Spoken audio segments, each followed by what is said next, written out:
Qualitative research.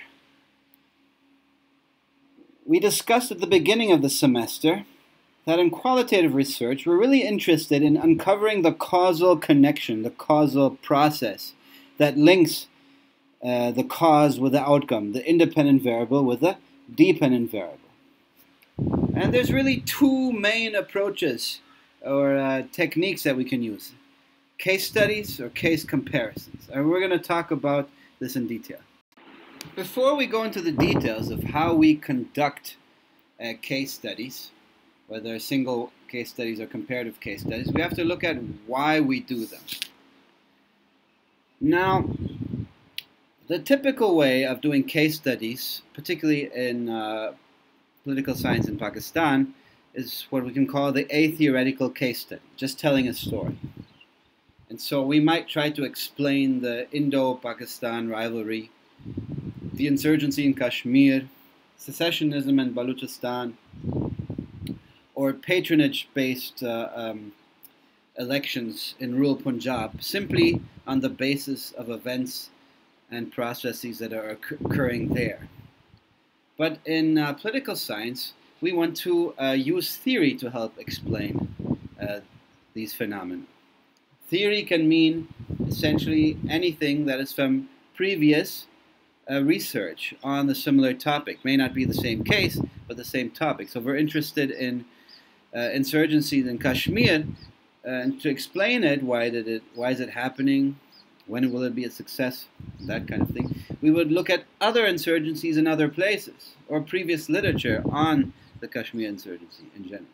That's what I mean by using theory, not simply telling a story.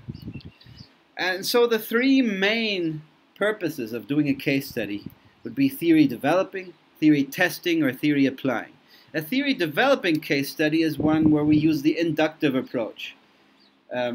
Sometimes this is referred to as grounded theory. We don't have clear hypotheses yet. This case has not been studied yet, and so we go in with an open mind and see what kind of explanations might actually develop from our case study. That's a theory developing case study. A theory testing case study is when there's quite a bit of literature on a particular case, and we simply look at a number of competing explanations and then test to see which one best explains the particular case we're looking at. So for instance, if we're trying to explain insurgency in Kashmir, we might look at a number of competing theories that exist in the literature. Some might look at economic inequality as a major driver of insurgency. Some might look at cultural, religious grievances as the main driver of insurgencies, and some might look at external support as the main driver of insurgency. So then we could test and see which one best explains what happened in Kashmir. The theory applying case study, or what George and Bennett refer to as the disciplined configurative case study, is one where we take one theory, one explanation, and use it in a very detailed manner to shed new light on a particular case. So here we're not adjudicating, we're not testing between different theories, we're using one theory to help illuminate one particular case study. So this is what you need to think of when you're developing your own research. Are you doing theory developing, theory testing, or theory application? Well, there's a number of case study strategies, and we're going to look at three of them. Number one, process tracing. Then congruence procedure, there's two types. And then Mphil's methods and comparative case studies. So what's process tracing? Well, to begin with, you theorize step by step a particular causal process. Generally, this is based on previous literature. It could be also based on a rudimentary understanding of a particular case without having gone into the details of it. But you develop a very detailed causal process linking the cause with an outcome. Then you trace that proposed causal process in the empirical case study, step by step. That's the key part of process tracing. You have a very detailed outline of how you think the dependent variable has been caused by the independent variable, and then you trace that in the empirical case study that you're looking at. And then when you have done that, you make amendments to your theory, or you might have to completely discard your theory. Sometimes you propose two alternative causal processes, and then you pick the one that better fits the case study. So process tracing is not just storytelling time. It's focused. It doesn't include all the details of a particular case, only those that are relevant for that causal process. It's not storytelling because it's an analytical explanation. It's based on a theoretical framework, a very detailed one. And it's not storytelling because you're developing a very detailed causal explanation of a phenomenon, step by step. So let's look at some examples that makes it more specific. Let's look at an example for process tracing, revolutions. So we could build a theory of a causal process for revolutions based on previous very well-known revolutions, like the Russian Revolution of 1917 or the Iranian Revolution of 1779. Now, to begin with, we would expect a loss of legitimacy by the regime. That's an antecedent condition. That's a given that has to be there. So in the 1970s, the Iranian Shah kind of isolated himself, as was known to be very corrupt and only benefiting a very small circle of people, and had lost his connection with the country as a whole. Similarly, in 1917, before that, the Russian Tsar seemed to be divorced from reality of what was happening in his country, loss of legitimacy. Then you have to have a precipitating event leading to a protest movement. In the case of Russia, that would have been World War I as a major precipitating event. The Tsar wanted to continue World War I to fight against the Germans, but the citizens, and particularly the soldiers, didn't want to do that. And so there was widespread disillusionment with the government as a result that directly led to the revolution. Then you have to have a protest movement that's led by a capable organization.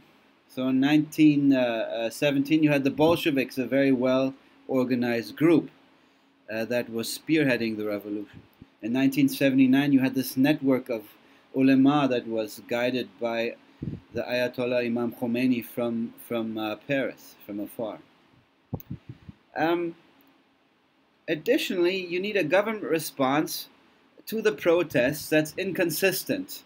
They have to crack down and continue to make the protest, the society and social groups as a whole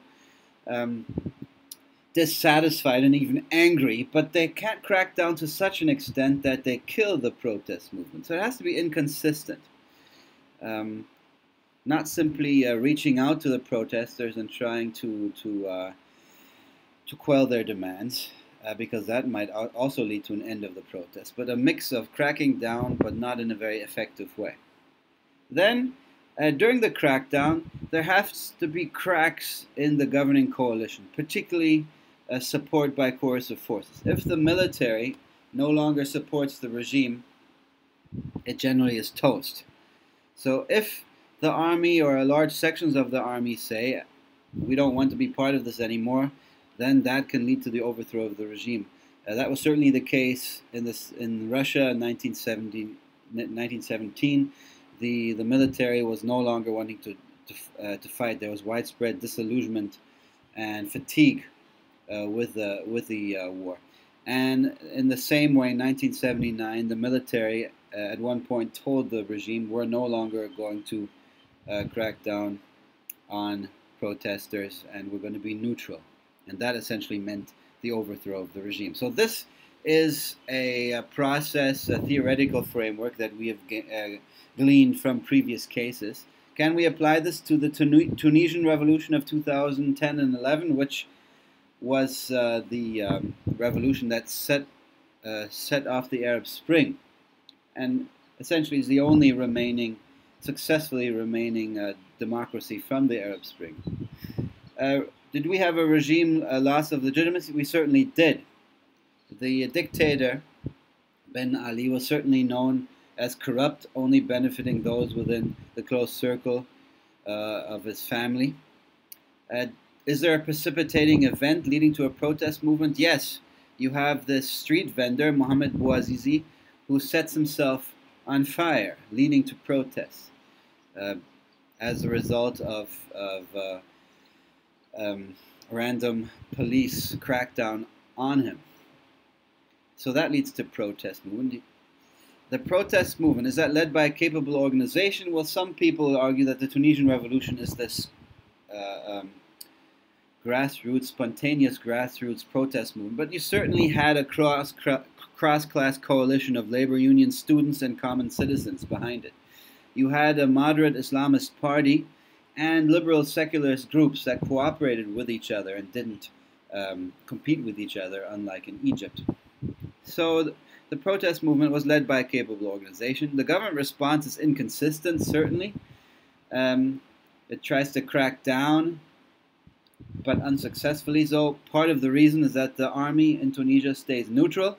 The secret police was the tool of the dictator, but the army stayed neutral, and that essentially meant that there was going to be an overthrow of the regime.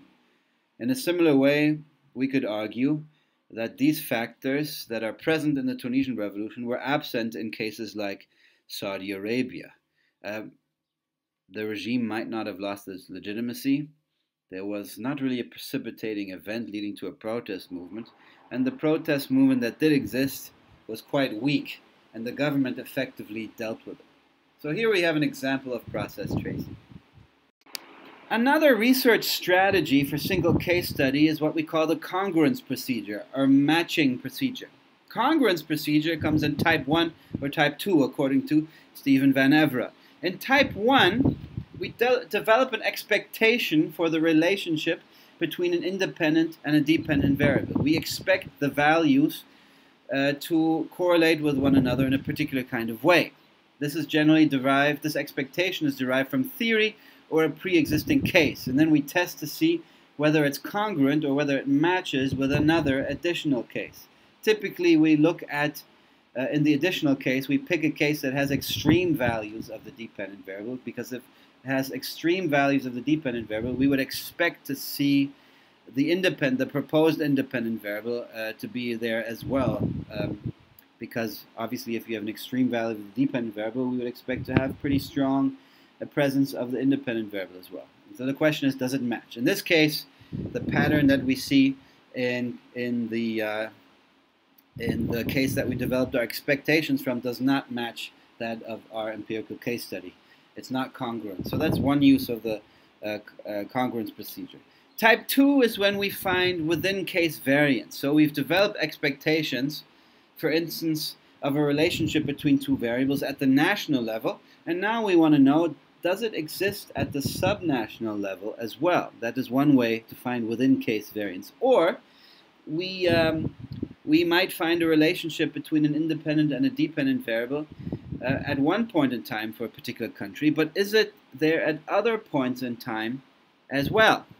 That is also another way of using type 2 within case variance. For instance, we might expect that for instance, the influence of the military and politics in Pakistan increases whenever there is an economic crisis. That's just a hypothesis.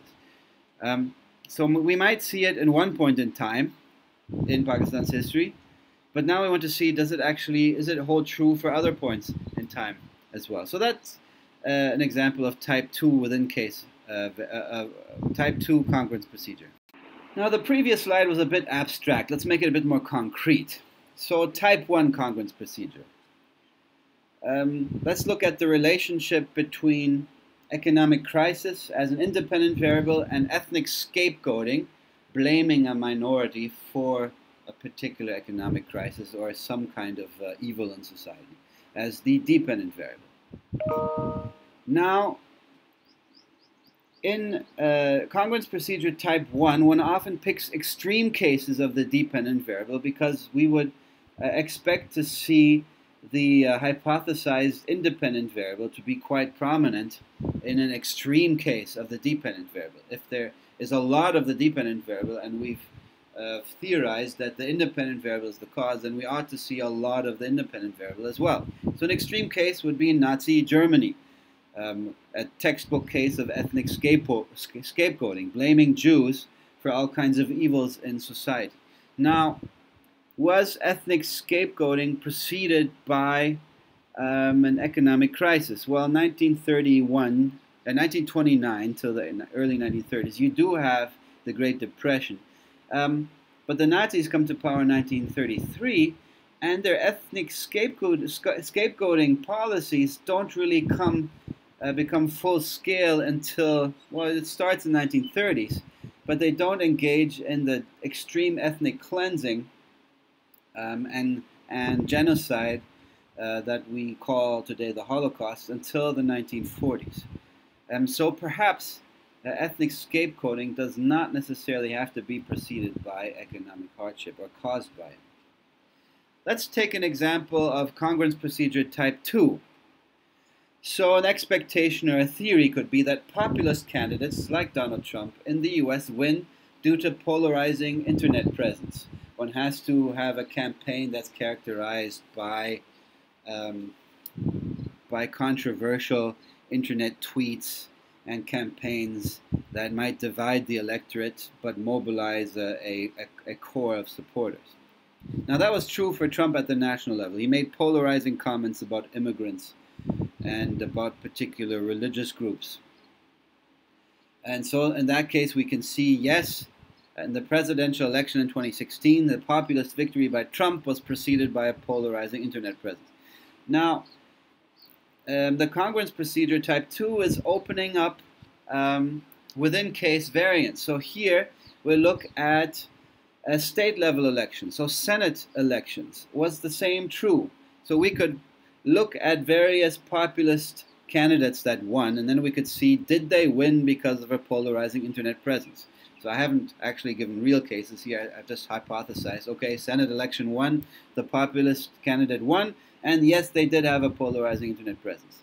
In Senate election 2, the populist candidate did not win, and then we can see they actually did not have a polarizing internet presence. They tried to play it nice and be kind, and they didn't win. And then Senate election 3, they won, and they did have a polarizing internet presence. So based on this analysis, we could say, based on this congruence procedure type 2, yes, we could say the overall relationship between the independent variable and the dependent variable stands. So this is congruence procedure.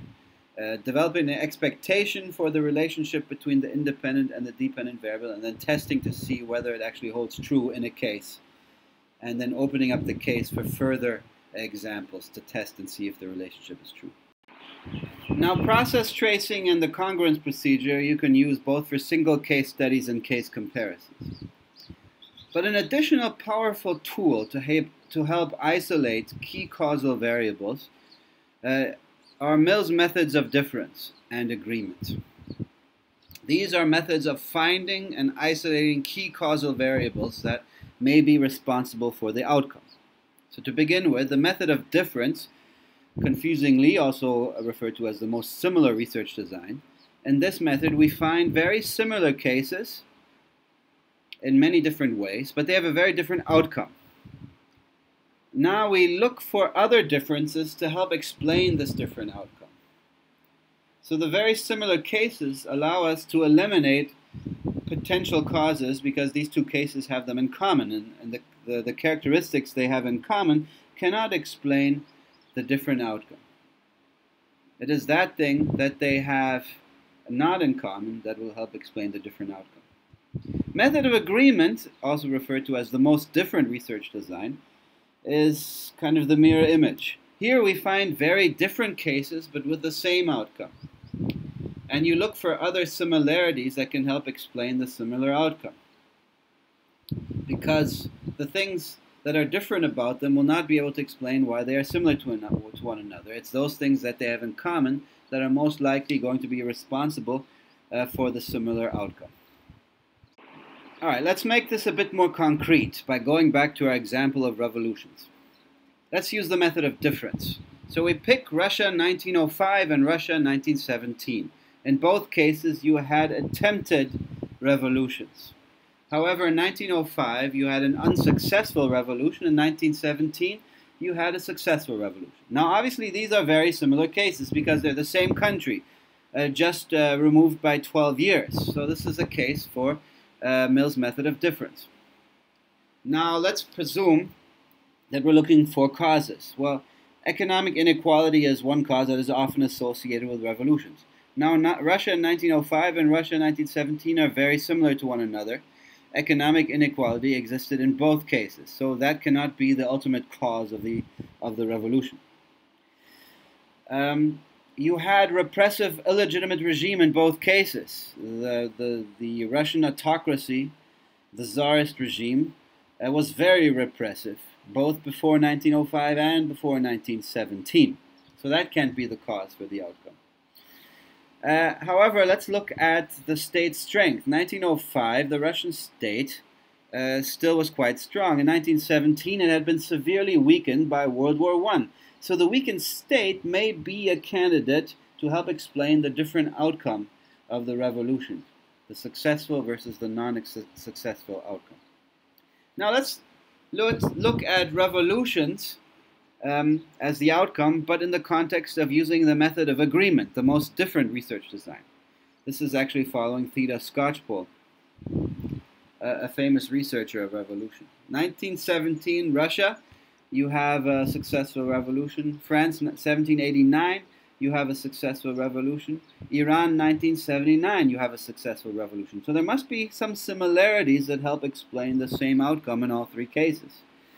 Did you have an economic crisis? Well, Russia 1917, yes, because of World War I, but Iran 1979, not really.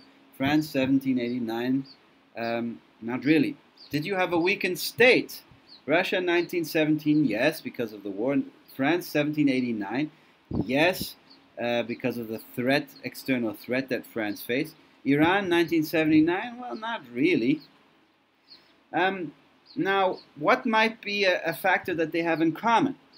Well, if we look at the state response to protests, we can see that in all cases, the state was inconsistent. It tried to crack down on protesters, but not to such a degree that it wiped them out or crushed them completely. It made them angry enough to continue protesting without making it too difficult for them to continue protesting. So inconsistent repression may be a candidate to help explain the similar outcome in all three cases. Now, in my research on Afghanistan and Iran, I actually use all three strategies that I've discussed above: process tracing, congruence procedure, and Mphil's methods. I study state building in early 20th century Afghanistan and Iran. So to begin with, I use Mphil's method of difference. Iran and Afghanistan are very similar in the early 20th century across a wide variety of characteristics in terms of terrain, population, ethnic diversity, tribal organization of society, and they both have fairly weak states. But by the mid-20th century, they have very different state-building outcomes. Afghanistan continues to have a weak state. Iran develops a very strong state. So this is Mphil's method of difference. I also use process tracing. I develop a causal process and then test it in each case. So both Afghanistan and Iran are non-colonized societies with weak state power. Their borders were drawn by external colonial powers, but they are not internally colonized. In both cases, you have a critical juncture. When there's a power vacuum, there's competition for power. Then you get, in each case, two particular leaders with distinct ruling ideologies. In Afghanistan, you've got Nadir Khan, who becomes Nadir Shah, who's a traditionalist. And in Iran, you get Reza Khan, who becomes Reza Shah, who is a modernist, who wants to transform society rather than keeping the status quo. This ruling ideology shapes the ruler's strategy towards regional elites. Nadir Shah wants to maintain traditional relations with particular areas, whereas he wants to supplant the regional elites in other areas. Whereas Reza Shah, he's a modernist, he wants to completely transform center-periphery relations, and he undermines regional elites in every area of Iran, ultimately. So he has a direct ruling strategy towards all areas.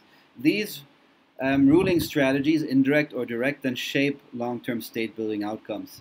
Afghanistan develops a patchwork state, whereas Iran develops a strong state presence in every area of the country. So that's process tracing. I also use congruence procedure type 2. I look to see whether the outcomes in Iranian and Afghan provinces, strong state presence or weak state presence, match with the proposed explanation, in which case, in my case, that's the ruling strategy. Of course, Reza Khan has a direct ruling strategy towards all areas in Iran, whereas Nadir Khan has an indirect ruling strategy towards some provinces in Iran, whereas he has a direct ruling strategy towards others. So then I look to see, does the ruling strategy actually match up with the proposed outcome of weak or a strong state presence? And then I find that actually it more or less does match up. So I use congruence procedure type 2. Dear Mphil students, now it's your turn to apply the knowledge that you've gained through this presentation and the readings.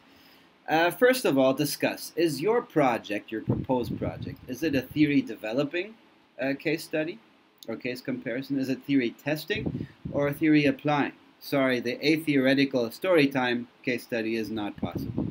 So are you developing theory for a particular topic or on a particular case where there isn't much theory yet available?